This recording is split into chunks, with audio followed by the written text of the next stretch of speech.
Next up is the gold yearly chart showing us the three expansion ratios. Two have been already met, and the last one, the XOP at the 1501, big resistance if we could ever get up there.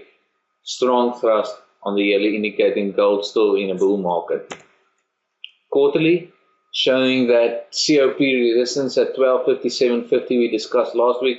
Also good thrust on the quarterly, and the OP and two OPs above there at 1462 and 1613 on the gold. That will also be resistance in the market. Moving down to our monthly, we can still see the monthly trend bullish, and we came real close to our first monthly support. The quarterly resistance may probably take us a bit lower to these low levels or even here, but it's not going to happen until we get a sell on this monthly signal, on this monthly MACD predictor. So we're going to have to wait for that and navigate our way through the market until that happens. Taking a look at the monthly resistance, we can see that small COP we discussed last week, and this big blue line showing that quarterly COP, giving us nice resistance in this market. Weekly trend has turned bearish this week. MACD predictor went into a sell. We're going to have to take a look at this and see if the market reacts on this. I expect it should, but it's not to say that it will. So we'll just keep an eye out and see if the market reacts on this sell signal in the coming weeks. Resistance on the gold, 12.15 and a half, 12.34 and 30 cents. The primary F5 and F3 on this gold weekly chart. Weekly overbought, oversold, neutral territory, not much to say on that. Going down to our daily, we see this nice confluence agreement support that gave the market support on this daily. We did get our nice ABC COP move down as we discussed last week, with that weekly unconfirmed signal bringing in some sellers into the market.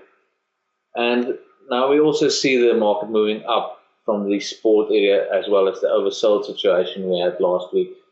Market really in neutral territory currently, given the overbought oversold indicators. 1242 would be overbought if you could get up there, and that 42 on the overbought is also close to our primary F5 resistance. Also note the thrust F5 at 1224.40. That will also be a big footnote if you could get up there. And for gold, I dropped down to a 4-hour to look for further resistance if we want to try and sell this market. We also take note this was the big ABC nice thrust COP that caught the market down there. Worked beautifully.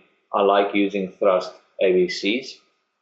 And then we see on this 4-hour chart we've got a confluence area around 1216 to 1217.80, and then the agreement area up here at 1224.40. That's also around that thrust F5 we saw on the daily, and we see this from it's the ABC XOP up there. So this will be big resistance if you want to do a scalporama there, or maybe try and put on a position to, if you expect gold to move lower, which I think it will on this weekly, but it's not for sure.